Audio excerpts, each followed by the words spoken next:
நீங்கள் ஒன்று தெரிஞ்சுக்கணும். முதல்ல கிறிஸ்துவ மதம் தோன்றி 2020 வருஷமாகுது. முஸ்லீம் மதம் தோன்றி 1700 வருஷமாகுது. இந்து மதம் எப்போ தோன்றியதுன்னு யாருக்குமே தெரியாது, சரியான தேதியே கிடையாது. ஆனால் இந்து மதத்தில் கோவிலில் போனால் எப்படி முட்டி போட்டு வழிபடுறானோ அதையே தான் உலகத்தில் இருக்கிற அத்தனை மதமும் வழிபட்டுன்னுக்குது. அது முஸ்லீம் மதமாக இருக்கட்டும், இந்து மதமாக இருக்கட்டும், கிறிஸ்துவ மதமாக இருக்கட்டும், ஜெயின மதமாக இருக்கட்டும், புத்த மதமாக இருக்கட்டும், எந்த மதங்களாக இருந்தாலும் முட்டி போட்டு தலையை கீழே தாழ்த்தி புட்டத்தை மேலே தூக்கி தான் வழிபடணும். மதங்கள் வேறு, கடவுள்கள் வேறு, நாடுகள் வேறு, ஏன் வழிபாடு வேறு மாதிரி வச்சுருக்கலாமே? வைக்க முடியாது. ஏன்னா மனிதன்ற உலகத்தில் ஒருத்தன் தான், ஒரே மாதிரி மனிதன் தான். அவனுடைய உடல் அமைப்பு ஒரே மாதிரி தான். அந்த ஒரே மாதிரி இருக்கிற உடல் அமைப்பில் அவன் அப்படி வழிபடும் போது தான் இடுப்பில் இருந்து ஒரு நீர் தண்டு, முதுகு தண்டு வழியாக அவன் தலையை போய் சுற்றி அது திருப்பி நிமிரும் போது, அது இடுப்பிலே இறங்கும் போது மனிதன் சுபாகும் சுத்தமாக சாதுவாக வாழ்க்கையினுடைய அறிவுபூர்வமாக வாழறான். இங்கே மதங்கள்ன்றது இடையில் தோன்றியது தான். மனிதன்றவன் எப்போவோ தோன்றியவன். அப்போ மனிதனுடைய வழிபாடு தானே தவிர இது மத வழிபாடே கிடையாது. பிள்ளையார்கிட்ட போனால் தோப்பகாரணம் போடணும், பிள்ளையார்னா தோப்பகாரணமாக போட்டுங்கிறாரு. இல்லை பிள்ளையார் தோப்பகாரணம் போட சொன்னாரா? இல்லை. நம்மளுடைய உடல் அசைவுகள் சீராக இயங்கிறதுக்காக பிள்ளையாராண்ட போனால் தோப்பகாரணம் போடணும், கொட்டிக்கணும், 4 சுற்று சுற்றணும். இதெல்லாம் நம்ம உடலை ஆரோக்கியமாக ஆக்டிங் பண்ணுறதுக்காக இந்த செய்ய சொல்லி, இப்படி இந்த கடவுளாண்ட போனால் இப்படி செய். அதே நேரத்தில் இன்னொரு முருகர் கடவுளாண்ட போனால் ஒரு வழிபாட்டு, அதுக்கு ஒரு பேர் இருக்குது, அந்த பேரை சொல்லி அதை வழிபாடு. சிவனாண்ட போனால் அதுக்கு ஒரு பேர் இருக்குது, அதுக்கேற்ற மாதிரி அது வழிபாடு. இந்த வழிபாடுகளே எதுக்காகனா நீ ஆரோக்கியமாக இருக்கிறதுக்காக தான். தனிப்பட்ட முறையில் நீ ஆரோக்கியமாக இருன்னா எந்த மனுஷனும் இருக்க மாட்டான். ஆனால் கடவுள் பேரை சொல்லி அதை செய்யினா தான் செய்வான். அதுக்காக தான் இத்தனை மதங்களும் ஒரே மாதிரி வழிபாடை வச்சுக்குது. மதங்கள் வேறு, கடவுள்கள் வேறு, நாடுகள் வேறு, எல்லாம் இருந்தாலும் வழிபாடு ஒரே விதம்தான் உலகம் ஃபுல்லாக. இதுதான் மனிதனுடைய இயக்கமே. மனிதனுக்குள்ளே கடவுளுக்குதுன்றதே அதுக்காக தான் சொல்லிங்கிறம்மா. சுவாமி, வழிபாட்டு முறையை இந்து மரபில் விஞ்ஞான ரீதியாக சொல்கிறார்களே, அதை பற்றி சொல்லுங்களேன். சயின்ஸுன்றது உன் உடலுக்குள்ளே தான் ஆகுது, சாமிக்கிட்ட இல்லை. சாமி சயின்ஸை சேர்ந்ததில்லை. நியூட்ரான், புரோட்டான், எலக்ட்ரான், இது முப்பொருள் இயக்கம் உலகத்தில். இது முப்பொருள் இயக்கம் என்ன இதுன்னா அகார உகாரம் மகாரம்னு பேர் இதுக்கு. இந்த அகார உகாரம் மகாரம்னா என்ன? நீர், நெருப்பு, காற்று. இந்த நீர், நெருப்பு, காற்று தான் உலகத்தையும் ஆளுது, உங்களையும் ஆண்டுக்குது. பூமின்றது அசையாமகுது, வானம்ன்றது அசையாமகுது. இடையில இயக்கம் செய்கிறது நீர், நெருப்பு, காற்று, ஆகாயம். இந்த முப்பொருள் சேர்ந்தால் அணு, இந்த முப்பொருள் பிரிஞ்சால் மனுஷன். இந்த ஞானிகள் என்ன பண்ணுறான்? இந்த முப்பொருளை ஒன்றை சேர்த்து தான் அவன் அணுவாக இருக்கிறான், ஆண்டவனை பார்க்குறான். அஞ்ஞானிகள் இந்த மூணையும் ஒன்று சேர்க்க முடியாதனால கடவுளை பார்க்கக்கூடிய வாய்ப்புகள் இல்லை. அந்த கடவுள்களை பார்க்கக்கூடிய வாய்ப்பு இல்லாததால் கோவில் குளங்கள் சுற்றி பைபிள் படித்து, குரான் படித்து, இல்லை பகவத்கீதை படித்து எல்லா வழிபாட்டையும் மனிதன் சீராக இருக்கணுன்றதுக்காக வகுத்து வச்சுக்கிறத தவிர, இல்லைன்னா மனிதன் கோவில், குளம், பகவத்கீதை, பைபிள், குரான் இதெல்லாம் இல்லைன்னா மனிதன் காட்டு மிராண்டி மாதிரி ஆகிருப்பான். அதனால் இந்த மதங்கள் துவங்கியது, தனி ஒரு மனிதன் ஒருவனுக்கு உதவி செய்ய முடியாது. அப்போ இந்த மதங்கள் ஒரு அமைப்பு இருந்ததுன்னா தான் அந்த சமயத்துக்கு உதவிகள் செய்ய முடியுன்றதுக்காக மதங்கள் துவங்கப்பட்டது. இன்றைக்கி அந்த மதங்கள் வேறு மாதிரியாக போயிடுச்சு, அது எப்படியாவது போய் போட்டோம். ஆனால் மதங்களுடைய நோக்கம் என்னன்னா இந்த மனிதர்களுக்கு பல நன்மைகளை செய்யணுன்றதுக்காக துவக்கப்பட்டதான் மதம். ஆனால் கடவுள் உலகத்தில் ஒருவனே தான், ஒரே பொருள், அது பேர் பிரகாசம் உள்ளது, அது எங்கும் விலகாத பொருள். அது இல்லாத இடத்துல உயிரினமே இருக்காது. அது எங்கெல்லாம் இருக்குதோ அங்கெல்லாம் உயிரினம் இருக்கும். அதுக்கு தான் சொன்னார், 8 திக்கும் 16 கோணமும் எங்கும் ஒன்றாய் முட்டி ததும்பி முளைத்தோங்கும் சோதியை மூடரெல்லாம் கட்டி உருட்டி தம் அக்கத்தில் வைத்தார் கருத்தில் வையார்னார். கடவுள் என்ற இல்லாத இடத்துல நீ இருக்க முடியாதுடா அப்படின்ட்டு. அப்போ கடவுள் உனக்கு பக்கத்திலே இருக்குது, உனக்குள்ளவே இருக்குது, ஆனால் உனக்கு தெரியல. அது காரணம் இந்த முப்பொருள் சேரணும். அணு சேர்ந்தால் கடவுளை பார்க்கலாம். அணு சேராத பிரிஞ்சு இருக்கிற வரைக்கும் நீ மனுஷன். அந்த மனுஷனுக்கு இந்த மத வழிபாடுகள் அவசியம் தேவை. சுவாமி, சிறு தெய்வ வழிபாட்டிலும் சரி, ஏன் நமது கோயில்களில் கூட சாமி ஆடுவது, சேலம் உள்ளிட்ட சில பகுதிகளில் சாமி வந்துவிட்டது என்று சொல்லி குறி சொல்வது கூட இருக்கின்றது. இது ஒரு மனவியாதியா அல்லது என்ன என்பதை சொல்லுங்களேன். சாமின்றது தலைமுடி தரையில் வளர்ந்து போய் கிடக்குது, நகங்கள்லாம் சுருண்டு போய்கிடுது, அன்ன ஆகாரம் இல்லாத ஆணு கடவுளை தவிர வேற நினைப்பு இல்லாத வாழாராம். அவனையே இன்னும் கடவுள் பார்க்கலன்னா அன்னாடம் பக்கத்து வீட்டுக்காரன் ஏமாண்ணா வாயில் மண்ணை போடுறவனுக்கு கடவுள் வந்து ஆடுமா? கடவுள்னா ரேஷன் கடை கத்திரிக்காய் முருங்க கடவுள் எந்த மனிதன் மேலேயும் வராது. ஹிஸ்ட்ரியான்ற ஒரு நோய் அது. இந்த பாம்பு இருக்குது தெரியுமா? பாம்பு அது நாதஸ்வரம் ஊதுனா வராது, மோளாடிச்சா வராது. ஆனால் மகிடி ஊதுனா வலையில் இருந்தால் கூட வெளியே வந்துடும் இல்லையா? அப்போ அந்த இனிமையான சவுண்டு தான் அதுக்கு உரைக்குது. அதே மாதிரி இந்த பம்பை உடுக்கை இது அடித்தா அந்த நரஸ் ட்ரபுள், அது ஒரு ஹிஸ்ட்ரியா நோய். அது அவங்க மட்டும் ஆடுவாங்க. ஏன் மற்றவங்க மேலாம் சாமி வர்றதா? குறிப்பிட்ட ஒரு ஆள் மேலே தான் வருமா? இது தன்னையே தான் ஏமாத்திக்கிறது, மக்களும் ஏமாறுறது. சுவாமி, கொரோனா என்ற ஒரு வியாதி வந்த பின் நாம் இயற்கையுடன் வாழ பழக வேண்டும் என்ற ஒரு கட்டுப்பாடு வந்திருக்கின்றது. அப்படித்தான் நாம் வாழ்ந்து கொண்டிருக்கின்றோம். இது தொடர முடியுமா? ஒரு சின்ன எக்ஸாம்பிள் சொல்கிறேன். முன்னெல்லாம் கட்டை வச்சு கல் வச்சு அடுப்பு கொளுத்தி சோறாக்குனாங்க. அதுக்கப்புறம் ஸ்டவ் வந்தது, கேஸ் ஸ்டவ், கிருஷ்ணார் ஸ்டவ்னு, அதை ஆக்குனாங்க. இப்போது கேஸில் ஆக்குறாங்க. இவங்க இதில் திருப்பி போய் நீ அடுப்பில் செய்வாங்களா? ஏன் முடியாது? எது பழகிட்டாங்களோ அதை விட்டு விலக மாட்டாங்க. தாய்லாண்டில் பூமி சுனாமி வந்தப்போ யானை மேலே, இங்கே நம்ம பீச்சில் போனீங்கன்னா குதிரை மேலே ஆளுங்களை வச்சு ஓட வச்சு காசு வசூல் பண்ணுவாங்க. தாய்லாந்தில் எப்படின்னா யானை மேலே உட்கார வச்சு பீச்சை சுற்ற வச்சுட்டு வசூல் பண்ணுவாங்க. அது மாதிரி யானை மேலே ஏறிக்கின்னு இருக்கும்போது சுனாமி வந்துடுச்சு. ஆனால் சுனாமி வருதா வரலையான்னு மக்களால் தெரிஞ்சிக்க முடியல. யானைக்கு தெரிஞ்சுக்கின்னு ஓடுது யானை. மக்கள் எல்லாம் என்ன, யானை ஓடுதுன்னு பார்த்தா அப்புறம் தண்ணி ஓடியாருது. ஆனால் மனிதனுக்கு தெரியறதுக்கு முன்னாடி மிருகத்துக்கு தெரியுது. ஏன்? மிருகம் இயற்கையில் வாழ்ந்துனுக்குது. அதே மாதிரி பூகம்பம் வந்தப்போ சன் டிவியில் நியூஸ் வாசிக்கினே இருக்கிறாங்க. நைட்டு 8 மணிக்கு பூகம்பம். நான் கீழே படுத்துக்கினே இருக்கிறேன். 8 மணிக்கு காக்காங்க கத்திக்கின்னு ஒரே சவுண்டு போகுது. என்ன காக்கா கத்துது திடீர்னு பார்த்தா நான் படுத்துங்கிறவன் ஆடுறேன். அப்போ தான் சன் டிவியில் நியூஸ் சொல்கிறவரை ஆடுறாரு இந்த பூமி அதிர்வு. அப்போது இந்த பூமி அதிர்வு வர்றதை இயற்கையில் இருக்கிற காக்கா கண்டுபிடிக்குது. விஞ்ஞான அறிவு 6 அறிவு இருக்கிற மனுஷனால இயற்கையை வந்த பிறகு 1000 கதையை சொல்கிறோமே தவிர வரத்துக்கு முன்னே இது வரப்போது இதுலேருந்து தடுத்துக்கலான்னு யாராலையும் சொல்ல முடியல. அப்போது மனிதன் இனி பின்னோக்கி போக மாட்டான். இயற்கையோட வாழ முடியாது, செயற்கை வாழ்வு தான் இவனால் வாழ முடியும். இந்த செயற்கை வாழ்வு முடிவு எங்கன்னா அழிவை நோக்கி. கேட்கணும், கேளுங்க.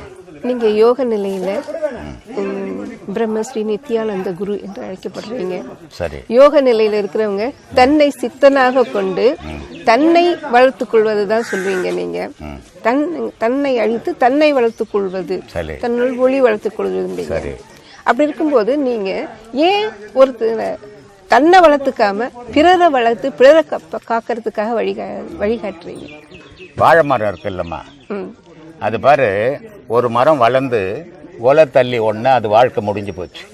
அடுத்தது அதனுடைய கண்ணை உருவாக்கிடும். இந்த நித்யானந்த சாமியும் அப்படிதான். தன்னுடைய தான் என்னென்ன பார்க்க முடியுமோ இறைவனுடைய வழியில் அத்தனையும் நான் பார்த்தேன். திருமூலர் சொல்லுவார், யான் பெற்ற இன்பம் வையகம் பெற வேண்டும்னு. அது மாதிரி நான் அனுபவித்த சந்தோஷத்தை என்னுடைய சீடர்கள் அத்தனை பேர் அனுபவிக்கணுன்றதுக்காக உங்களை அறியுங்க, உலகத்தை தேவையில்லை, உலகம் உங்களை காப்பாற்றாது, உங்களுக்குள்ளே இருக்கிற ஆன்மா தான் உங்களை காப்பாற்ற போகுது, அதை பார்க்க வழி தெரிஞ்சுக்குங்க, அந்த வழியை காட்டுற அந்த வழியில் பயணம் பண்ணுங்கன்னு சொல்லியிருக்கிறேன். அதனால் எப்பவுமே தான் வாழ்வது இறைவன் தன்னோடவே வாழ்ந்துருக்கலாம். ஏன் உலகத்தை படைக்கணும், உலக மக்களை எல்லாம் படைக்கணும்? எப்பவுமே இன்னொரு பொருளை உருவாக்கினா தான் அது திறமசாலி. தன்னோடவே இருந்தால் அது திறமசாலி கிடையாது. அப்போது இந்த உலகம் ஃபுல்லாக இந்த கடவுளினுடைய வழிபாட்டை தெரிஞ்சுக்கணும். அதுக்காக நான் சொல்லி கொடுத்துன்னுக்கிறேம்மா. உலகத்துல எல்லாரும் அவங்கவுங்க சம்பாதிச்சு அவங்கவுங்க வாழ்ந்துக்கிறது சாதாரண வாழ்க்கையா இருக்கு. யோகத்துல குருவானவர் தன் சீடன் தன்னோட நிலையில உயர்றதுதான் நீங்க சொல்லி கொடுத்துருக்கீங்க. ஆனா மேலும் மேலும் அவன் தன்னை உயர்த்திக்க சொல்ற நிலையில பிறரையும் சேர்த்து உயர்த்தி தான் நீ வாழணும் அப்படின்னு நீங்க சொல்றீங்க. இது யாருமே சொல்லாத ஒரு புது வழியா இருக்கு.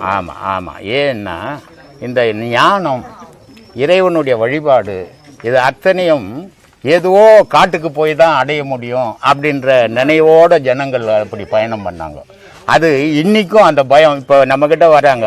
நேற்று கூட ஒருத்தர் தஞ்சாவூர்லேருந்து ஃபோன் பண்ணுறாரு எனக்கு, ஐயா ஒரு உபதேசம் தான் வாங்கினேன், வீட்டுக்கு வந்தோடனே என் மனைவி சண்டை போடுறா, அதனால் என்ன பண்ண நான் சொன்னேன் விட்டுடுப்பான்னு. ஏன்னா குடும்பத்துக்குள்ளே குழப்பம் வந்து நீ இறைவனை அடைய முடியாது. குழப்பம் இல்லாமல் அதனால தான் சொல்லுவேன், கணவன் மனைவி 2 பேரும் உபதேசம் வாங்குவாங்க, பிரச்சனையே இருக்காது, பயமே இருக்காது. இந்த உபதேசம் வாங்குறதால காட்டுக்கு போயிடுவார் அவர்.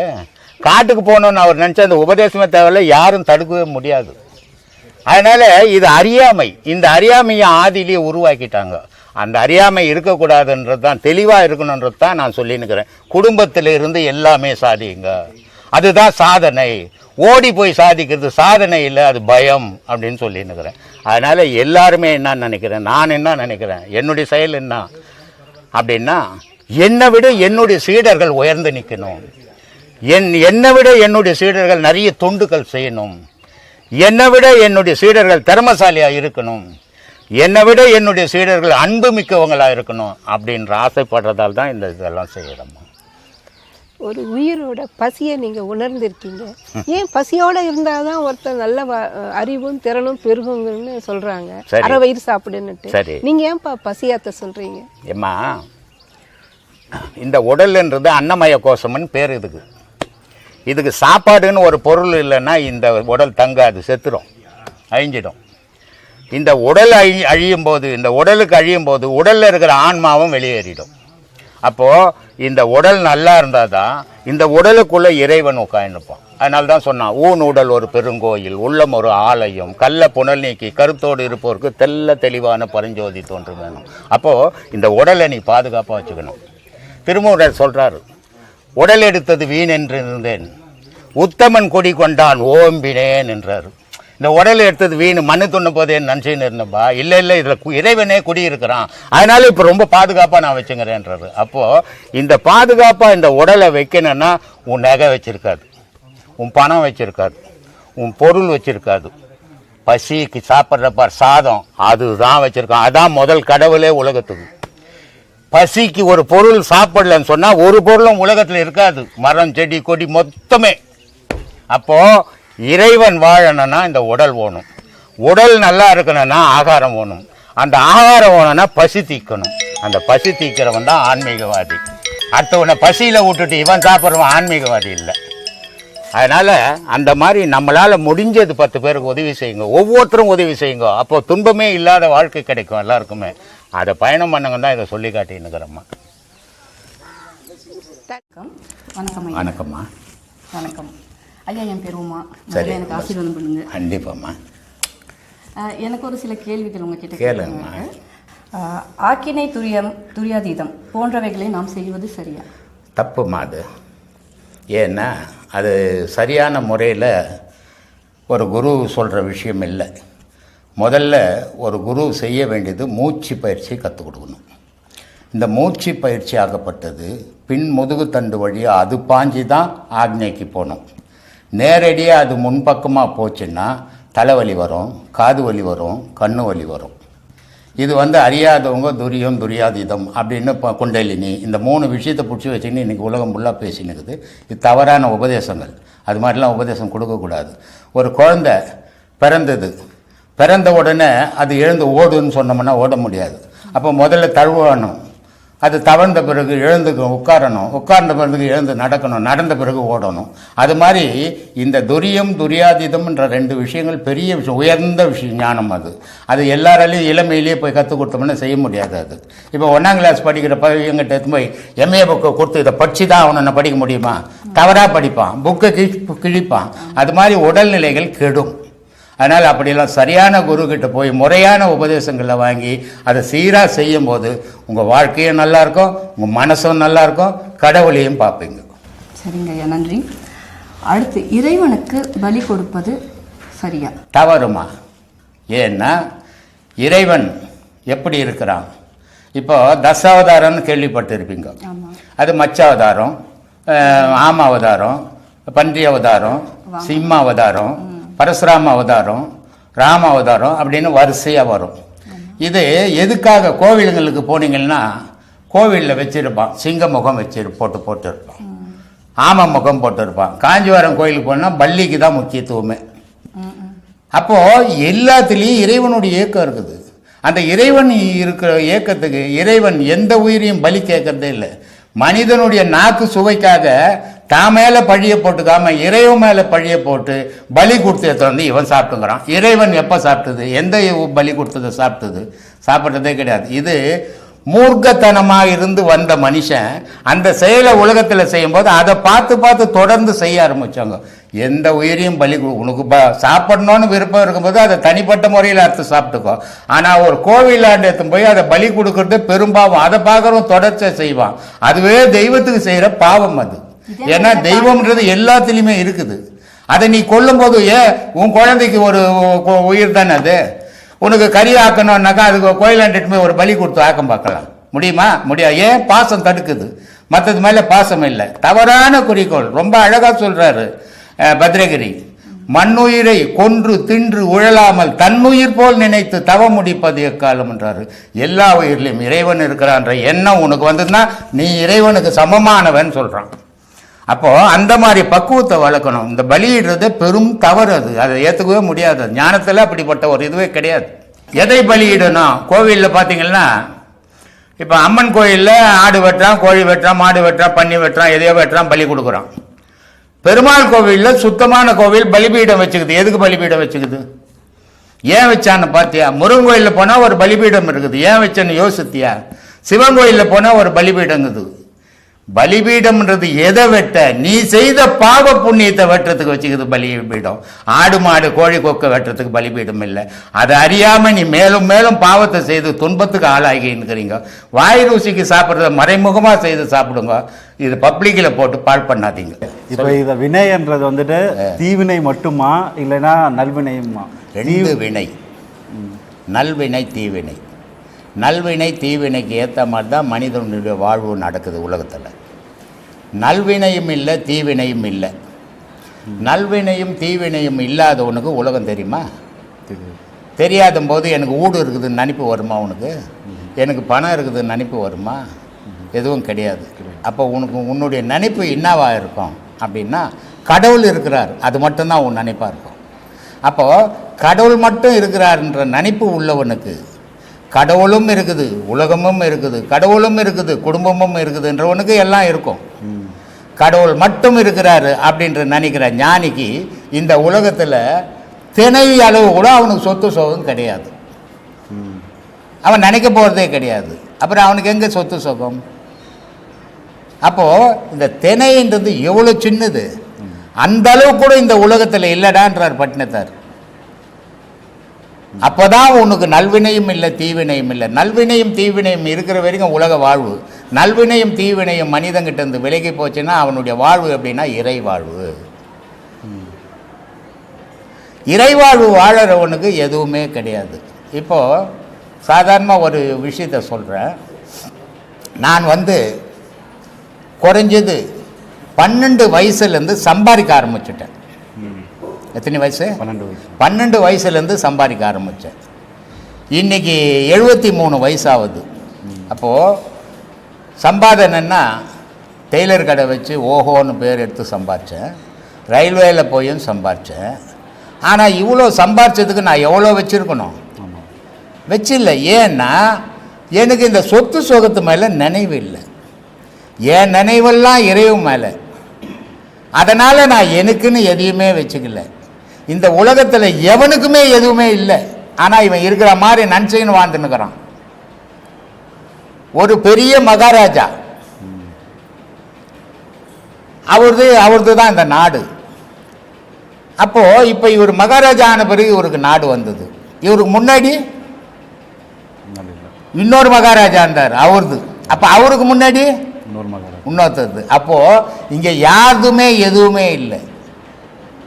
ஆனால் மனிதனுடைய கற்பனை எல்லாம் எந்துங்க, எல்லாம் என்னால் செய்ய முடியுங்க அப்படின்னு இவன் கற்பனையில் மிதந்துக்குன்னுக்கிறான். இறைவன் இங்கே என்ன பண்ணி கொடுத்துக்கிறான்? மனித இனத்தை படைச்சது நாம. இப்போ உன் குழந்தை குட்டிங்க இருக்குது, 2 பசங்க இருக்குது உனக்கு, நீ தான் பெற்றுட்ட. அப்போ நீ என்ன பண்ணுவ? நம்ம குழந்தை குட்டிங்க எப்படி வாழணும், அதுக்கு என்ன பண்ணணும்னு செய்து கொடுப்பில்ல? அதானே செய்வ நீ தகப்பன். இறைவன்ற தகப்பன் இந்த மக்களுக்காக உலகத்தில் வாழறதுக்கு எல்லாத்தையும் பண்ணி கொடுத்துக்கிறான். ஆனால் எதுவுமே இவந்து இல்லை, எல்லாம் இறைவந்து. அது தெரியாத எந்துன்றான். எந்துன்னு இங்கே ஒன்றுமே இல்லைடா, உன் உடலே உந்து இல்லையாடா, உன் உடலே நீ இரவல் வாழ்ந்துனுக்கிற, உங்கள் அப்பா அம்மா தந்த உடல் இது, உன் உடல் இல்லை. அப்போது இங்கே ஏது சாதாரண அஞ்ஞானிக்கே ஒன்றும் இல்லைன்னா ஞானிக்கு என்ன இருக்குதுங்க? ஒன்றும் இல்லை. நான் இருந்தால் தானே இன்னொரு பொருள் இருக்கும். நானே இல்லைன்னா பொருள் எது? ஞானிகள் நானே இல்லைன்னு வாழறவன், அஞ்ஞானிகள் நான் தான் வாழறவன். அப்போ நான் தான் வாழறவனுக்கு எல்லாம் இருக்கிற மாதிரி நினச்சிப்பானா எதுவும் இல்லை. உண்மை ஞானிக்கு எதுவுமே இல்லை அப்படின்னு நினைப்பான். ஆனால் உலகமே அவன் கூட நிற்கும். இதுதான் அஞ்ஞானிக்கும் ஞானிக்கும் உள்ள வித்தியாசம். அதை தான் பட்டினத்தார் சொல்கிறாரு, நல்வினையும் தீவினையும் இல்லாதவனுக்கு திணையளவும் இந்த உலகத்தில் எதுவுமே கிடையாதுறான்றார். உன்னை போல உத்தம இந்த உலகத்தில் யாரும் இல்லைடான்னு வேறு சொல்கிறாரு இல்லையா? சொல்லுப்பா, அடுத்த கேள்வி. சரி கேளுப்பா. இப்போ முடிவோட வந்துட்டீங்க, பொலி போட்டோன்னு இந்த ஆள் எப்படியாவது இன்னைக்குன்ட்டு போடு. இப்போ என்ன சாமி போயிருந்தீங்க, டீ கூட குடிக்காது, ஏன் சாமி எப்படி பண்ணுறீங்க? வேணா ஒரு ஜூஸ் உடச்சி எல்லாருக்கும் ஊற்றி கொடுங்கடா, ஒரு பாட்டில் உடச்சி ஊற்றுங்க. இப்போது இந்த ஞானம் அடைஞ்சவங்களில் பார்த்தோம்னா 4 பங்கு தான் பெண்கள் அந்த உயர் ஞானம் அடைஞ்சிருக்காங்க. சரி, பெண்கள் பெரிய அளவில் ஞானம் அடையாததுக்கு காரணம் அவங்க சுற்றி இருக்கிற சூழ்நிலையா, இல்லை அவங்க மனமா, இல்லைன்னா எது அவங்களுக்கு அது பெரிய அளவில்? பெண்கள் ஏன் ஞானம் அடையலை, ஏன் அடைய முடியல, எது தடை அப்படின்னா பெண்கள்ன்ற பேரே தடை. அவங்களுக்கு பெண்கள்ன்ற பேரே தடையாகி போச்சு. பெண்ணுன்னும் போது நாணம், பயிற்சி, வெக்கம், இது மாதிரி 5 சேர்ந்துக்குது. ஆணுக்கு எதுனா இருக்குதா? அது மாதிரி என்ன ஒன்றும் கிடையாது. அப்போது அவங்களுக்கு அந்த பேர், பெண்ணுன்ற பேர் ஒரு புனித பேர். அது பெண்ணுன்ற பேர் சாதாரண பேர் இல்லை, ஒரு புனிதமான பேர் அது. ஆனால் அந்த புனிதமான பேர் ஆன்மீகத்துக்கு தடையாக இருக்குது. ஏன்னா அந்த புனிதமான பேரை அநாகதிகமாக ஆக்கிறதுக்கு தயாராகுது உலகம். அதனால் அந்த பெண்ணுன்ற பேர் ஆன்மீகத்துக்குள்ளே வர முடியல. வரும்போது தாய் தகப்பன் தடையாயிடுறான், கணவன் தடையாயிடுறான், சுற்றி இருக்கிற சொந்தங்கள் தடையாகி போகுது. இவ்வளோ தடையும் மீறி அவங்க ஆன்மீகத்துக்கு வரணும்னா அவங்க துறவி ஆகணும். பெண்கள் துறவி ஆக முடியுமா அப்படின்னா ஆக முடியாது. ஏன்னா அவங்கள குழந்தை குட்டிக்குது. இப்போ ஔவையார் துறவி, காரைக்கால் அம்மையார் துறவி, மீராபாய் துறவி. ஆனால் இவங்களுக்கெல்லாம் குழந்தைகள் கிடையாது, குடும்பம் விட்டு வெளியே வந்தவங்க அவங்க. ஆனால் குழந்தை குட்டியை வச்சுக்கின்னா அவங்க நான் ஆன்மீகத்தை கடவுளை தேடி போகிறேன், இந்த குழந்தை குட்டி எப்படின்னா போனோன்னு வருவாங்களா? ஏன்னா பெண்ணுன்றவன் சந்திரன், ஆணுன்றவன் சூரியன். அப்போது இந்த சந்திரன் இந்த பூமிக்கு எவ்வளோ குளுமையை கொடுக்குதோ அவ்வளோ எளிமையான மனம் பெண் மனம். அவ்வளோ எளிமையான பெண் மனத்தை எடுத்துக்கின்னு இந்த மொட்டுத்தனமான ஆன்மீகத்துக்கு வர முடியாது. வரணுன்னா இந்த வையகம் அவங்கள விடாது. பல பெயர்கள் வந்துடும் அவங்களுக்கு, அந்த பெயர்களை தாங்குகிற மனப்பக்குவம் வராது இல்லையா? அதனால் அவங்க வர முடியல. இது ஏதோ பட்டும் படாத கணவன் உதவியோடு வரலாம், இல்லை கணவன் இறந்துட்டார், பிள்ளைகளுக்கு எல்லாம் காரியம் முடிஞ்சு போச்சு, அது மாதிரி ஆளுங்க வரலாம். இல்லை கணவன் விருப்பப்படலாம், நம்ம மனைவி தெய்வீகத்து மேலே ஆசைப்படுறா போட்டோமே அப்படின்னு கணவன் இருந்தும் ஆசைப்பட்டு அனுப்புறதும் உண்டு. இதையெல்லாம் மீறி ஒரு பெண் ஆன்மீகத்துக்குள்ளே வர முடியாது. இப்போ காரைக்கால் அம்மையார் கணவன் மனைவியோடு இருந்தாங்க. அந்த அம்மா வீட்டு உள்ளே இருந்திருந்தால் ஞானி ஆகிருப்பாங்களா? ஆக முடியாது, குழந்தை குட்டி ஆகி போயிருக்கும். அப்போது அந்த கணவனே என்ன பண்ணிட்டார் அவர், அம்மா உன்னுடைய சக்தி தெரியாத நான் எனக்கு கணவன் ஒரு பேரை வச்சுக்கினேன், என்னை உன் குழந்தையா நினச்சிக்க, இனிமேல் நீ எந்த பயணம் பண்ணுறியோ அதை பண்ணிடு அப்படின்னு அந்த அம்மா வீட்டை விட்டு கிளம்பி வந்தாங்க. மீராபாய் வெறும் கண்ணன் மட்டும்தான் அவங்களுடைய உலகம். கண்ணனை தவிர வேற எதுவுமே அவங்களுக்கு உலகத்தை தெரியாது. ஆணா பெண்ணா குழந்தையா பெரியவங்கள எதுவும் தெரியாது. அப்போ அது ஒரு பித்து, பைத்தியம். அது அந்த பைத்தியம் எப்படிப்பட்டதுன்னா கடவுள் பைத்தியம். அதனால கடவுளுக்கே ஒரு பேர் இருக்குது, பித்தா பிறை சூடி பெருமானே அருளாலான்னுட்டு. கடவுளே ஒரு பைத்தியக்காரன் தான். அப்போ அந்த கடவுளை அடையணும்னா நான் பைத்தியக்காரனை மாறணும், உலகத்தை மறக்கணும். இது எல்லா பெண்களுக்கும் சாத்தியமில்லை. அதனால் பெண்கள் வர முடியாது. ஆண்களில் தனிப்பட்ட முறையில் சில பேர் தான் ஞானத்துக்கு வர முடியும். ஆண்கள் கூட எல்லாரும் ஞானத்துக்கு வந்துட முடியாது. நானே ஏற்கனவே சொல்லியிருக்கிறேன், இங்கே வருவான், அதை பண்ணிவிடுவேன், நான் இப்படி பண்ணிவிடுவேன், அப்படி பண்ணிவிடுவேன்னுவான், கட்சியில் மறு உபதேசத்துக்கு இங்கே ஆள் இருக்க மாட்டான் அப்படின்ட்டு. நான் ஏற்கனவே சொன்னேன், ஒருத்த வந்தால் உனக்கு சிஷியனே இல்லைன்றீங்க, இனிமேல் நான் தான் உங்கள் சிஷியன் வந்தான், ஒரே உபதேசத்தில் மறு மாதத்துக்கு ஆளை காணும். இது ஆண்கள் மட்டும் வர, ஆண்கள் அடையாளப்படுத்தப்படுறாங்க, பெண்கள் அடையாளப்படுத்தலை, அவ்வளோதான் வித்தியாசம். ஆனால் பெண்களுக்கு பல தடைகள் இருக்குது. ஏன்னா ஆணுனுடைய உடல் அமைப்பு வேறு, பெண்ணுனுடைய உடல் அமைப்பு வேறு. பெண்ணுனுடைய உடல் அமைப்பு எல்லாரும் உலகம் ரசிக்கக்கூடிய உடல் அமைப்பு. ஆனால் ஆணுனுடைய உடல் அமைப்பு அப்படி இல்லை. அப்படி ரசிக்கக்கூடிய உடல் அமைப்பு இருக்கிறதால அவங்க வெளியே வரும்போது பல ஆபத்துக்களை சந்திக்க வேண்டியது இருக்குது.